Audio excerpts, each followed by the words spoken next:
BJP से राज्यसभा सांसद और राष्ट्रीय प्रवक्ता डॉक्टर सुधांशु त्रिवेदी ग्वालियर पहुंचे। वह मध्य भारत शिक्षा समिति के प्रबोधन 2024 शून्य से शिखर तक कार्यक्रम में बतौर मुख्य वक्ता शामिल हुए। जीवाजी विश्वविद्यालय के अटल बिहारी वाजपेयी ऑडिटोरियम में आयोजित कार्यक्रम में डॉक्टर सुधांशु त्रिवेदी ने बांग्लादेश की वर्तमान स्थिति और हिंदुत्व सहित तेजी से विकसित भारत बनने की तस्वीर के साथ वैश्विक लेवल पर भारत की मजबूती पर अपने संबोधन के जरिए प्रकाश डाला।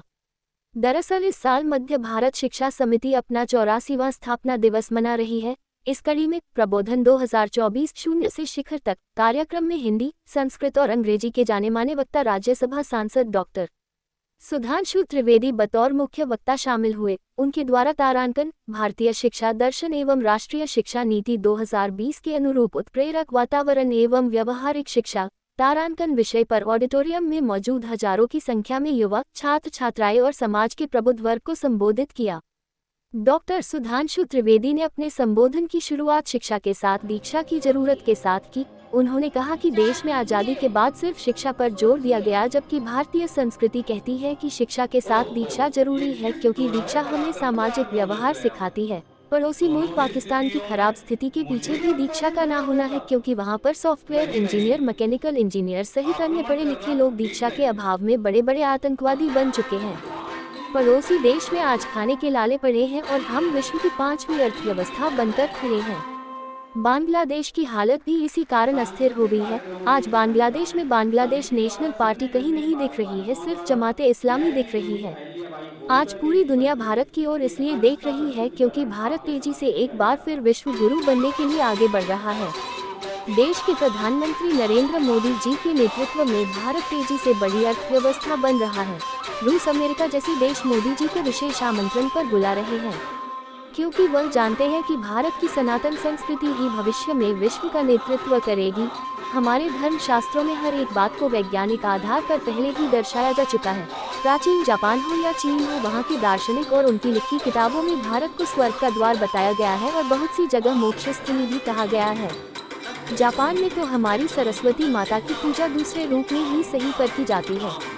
भारत ने सबसे पहले शून्य की खोज करी थी और आज शिखर पर भारत पहुंचने जा रहा है। आपको बता दें कि समिति द्वारा संचालित विद्यालय महाविद्यालय के छात्र छात्राओं ने संबोधन से पहले अहिल्याबाई होलकर पर्यावरण समस्या पर लघु नाटिका के साथ ही एकल एवं सामूहिक नृत्य गीत की प्रस्तुति भी दी।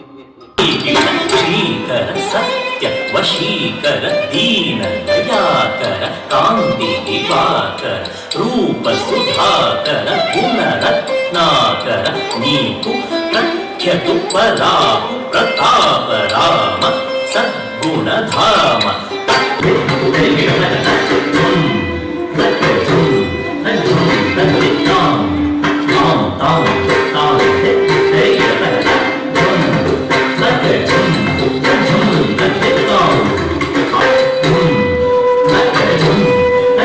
होना फिर मल्हारराव का देहांत और मालवा के एकमात्र उत्तराधिकारी मालेराव की मृत्यु। महाराज राघोबा महाराज की राघोबा दादांचा महाराज की। भयभीत होने का समय नहीं है ये। हमें शक्ति के साथ युक्ति से काम लेना होगा। मैं महाराज मल्हारराव होलकर की प्रतिष्ठा को ध्वस्त। एक पुत्र खोया तो क्या, मेरी प्रजा ही मेरी संतान है।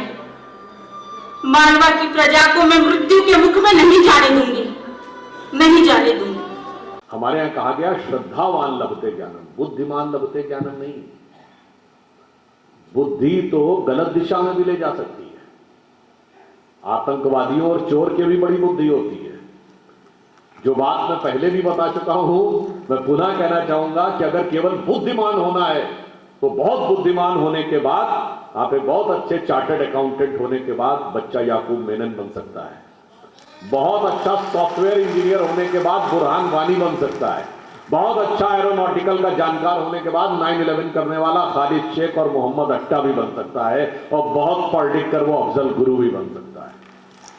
क्योंकि और मैं कहूंगा आप तो आज की पीढ़ी इस मामले में थोड़ी भाग्यशाली है, क्योंकि वो आर्टिफिशियल इंटेलिजेंस भी देख रही है, तो भैया बुद्धि आर्टिफिशियल भी हो सकती है, और आर्टिफिशियल इंटेलिजेंस आपकी नेचुरल इंटेलिजेंस से तेज हो सकती है, परंतु ज्ञान आर्टिफिशियल नहीं हो सकता है, क्योंकि ज्ञान में बुद्धि के साथ भाव भी जुड़ा हुआ होता है। इसीलिए ज्ञान की अनुभूति हमारे यहां शब्द प्रयोग किया जाता, बुद्धि की अनुभूति नहीं। यही वर्ड होता है ना। हिंदी, संस्कृत या अधिकांश भारतीय भाषाओं में क्या पूछा जाता है, भाई तुम्हारी शिक्षा दीक्षा कहां हुई है? खाली शिक्षा नहीं, दीक्षा भी कहां हुई है, क्योंकि शिक्षा के साथ दीक्षा असंपृक्त है, क्योंकि शिक्षा इंफॉर्मेशन दे रही है तो दीक्षा संस्कार दे रही है। गलत दिशा में भटक गया था तो हमारा ही एक टुकड़ा जो अलग हो गया था, वहां पे आज लश्कर तैयबा का चीफ है, जैश ए मोहम्मद का चीफ है और अल-कायदा का चीफ है। इससे आप सिर्फ समझ लीजिए कि अगर शिक्षा के साथ दीक्षा गलत दिशा में हो जाए तो कहां पहुंचती है, और वो देश को कहां पहुंचाती है। वहां खाने के लाले पड़े हैं और यहां पांचवी बड़ी अर्थव्यवस्था के ऊपर हम खड़े हैं। दरअसल ऐसा कार्यक्रम हम 1 वर्ष से चाह रहे थे और काफ़ी प्रयास के बाद हमें एक अच्छे वक्ता मिले, उसी का परिणाम है। काफ़ी उत्साह से लोगों ने सुना है और हमारे कार्यों की प्रशंसा भी हुई है, समर्थन भी मिला है। आगे और अच्छे काम करके मध्य भारत शिक्षा समिति दिखाएगी, ये मेरा वायदा है। गंभीर विषय रखा उन्होंने कि शिक्षा के साथ दीक्षा। जी, दरअसल यही एक गलती हम स्वतंत्रता के बाद से करते आ रहे हैं कि हमने केवल पाठ्यक्रम पढ़ाई पर ध्यान दिया, व्यवहार पर ध्यान नहीं दिया। और दीक्षा यह व्यवहार का विषय है। जब हम किसी बालक बालिका को अपने अच्छे व्यवहार से उसके अंदर अच्छे व्यवहार उतारते हैं, तभी दीक्षा होती है, तभी सही शिक्षा होती है।